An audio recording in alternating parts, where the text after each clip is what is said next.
मित्रांनो, आज मी तुम्हाला दाखवत आहे रेसिपी कोबीची भाजी कशी बनवतात आहे हे मी तुम्हाला दाखवणार आहे. चला मग आता बघूया आपण. ही आहे कोबी. मी ह्याला बारीक चिरून घेतलेला आहे आणि स्वच्छ धुवून घेतले आणि याच्यातलं पूर्ण पाणी वितळण्यासाठी मी एका चाळणीमध्ये ठेवलेले आहे. तर पुढचं बघूया आपण. कोबीच्या भाजीमध्ये आपण चण्याची डाळ भिजवायचा अर्धा तास अगोदर, मग ते चांगलं भिजते. मग ती चण्याची डाळ टाकायची आणि आपल्याला फोडणीला काय काय घ्यायचंय. 4 ते 5 हिरव्या मिरच्या, एक छोटासा कांदा आणि 4-5 लसणाच्या पाकळ्या आणि जिरं, मोहरी, कोथिंबीर आणि 7 ते 8 कढीपत्ता आणि हळद आणि चवीनुसार मीठ.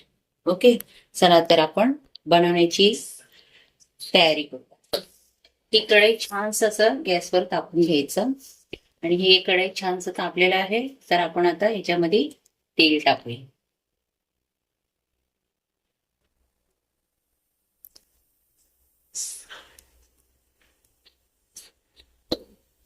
तर चला आपण आता सुरुवात करूया. तर अगोदर कांदा टाकूया आणि मिरची, ही जिरी आणि मोहरी आणि लसूण आणि हे कढीपत्ता. तर ह्याला छानसं तडतडून द्यायचं.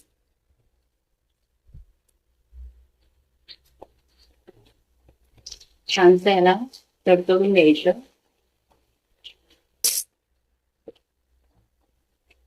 मी स्टेप बाय स्टेप नाही टाकलंय, मी असंच टाकलंय आणि तुम्हाला हवं असेल तर तुम्ही स्टेप बाय स्टेप करून टाकू शकता. तर हे छानसं कलर यायला पाहिजे कांद्याला आणि मिरची मस्त असं भाजायला पाहिजे खुसखुशीत आणि जिरी मोहरी चांगलं भाजून घ्यायचं. पिंक कलर व्हायला पाहिजे कांद्याचा. कलर आला छानसा, बघा किती मस्त कलर आलाय. बघा किती छान दिसतंय ना. तर आपण आता याच्यामध्ये काय टाकायचं. आता याच्यामध्ये आपण डाळ टाकायची.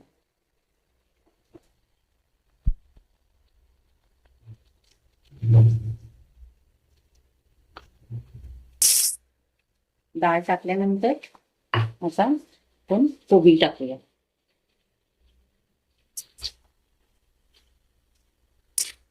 बघा आता मस्त.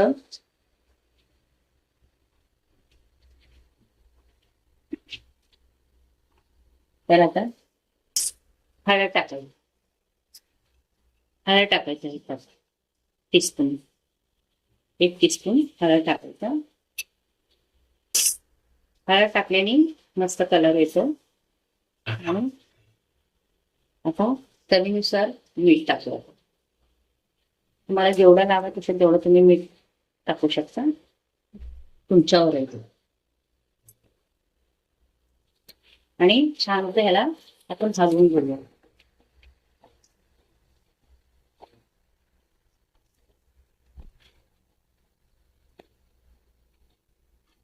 त्यामध्ये चण्याची डाळ टाकले ना तर खूप छान लागते. म्हणून ह्याच्यामध्ये डाळ टाकतो, चण्याची डाळ. चण्याची डाळ टाकायची मस्त लागतं. तर आता आपण याला चांगला असं परतून घेऊया. तर बघा किती छान कलर दिसते याचा. तर आता आपण काय करायचं, छानसं याला वर खाली हे करून फिरवून घ्यायचं, परतून घेऊन. त्यानंतर आपण कोथिंबीर टाकूया. कोथिंबीर टाकल्याने ना कसं मस्त सुगंध येईल.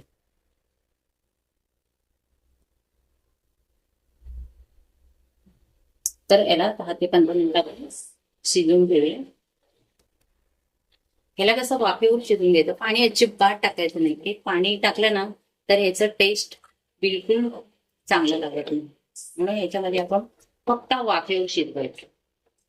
तर एक नंबर लागते जेव्हा जेव्हा तुम्ही चपाती बरोबर खाचाल ना, खूप भारी लागते. चला आता आपण ना ओलं खोबरं टाकूया याच्यामध्ये. तर ओलं खोबरं टाकल्याने ना मस्त छान लागतो खायला. आणि चिरू आपलं किसून घ्यायचं. तर आता आपण खोबरं टाकूया. बघा किती छान दिसतं ना, एकदम असं टेस्टी आहे ना भाजी, एकदम मस्त लागते बघा. खोबरं टाकल्याने बघा किती छान कलर आहे.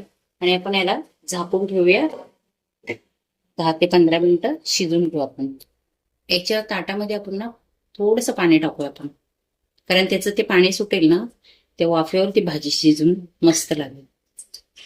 चला मग आपण 10 ते 15 मिनिटं थांबूया, नंतर बघूया आपण. जेव्हा सगळं झालं ना, हे झाकण वगैरे लावून झालं आणि लास्टला तुम्ही गॅस एकदम मीडियम मध्ये ठेवा, स्लो ठेवा. जास्त फास्ट ठेवलं ना तर ही भाजी पूर्ण करपून जाईल, म्हणून आपण वाफेवर शिजून घ्यायचं बघ. चला मग आता आपण बघूया उघडून की शिजलेली का नाही. तर बघा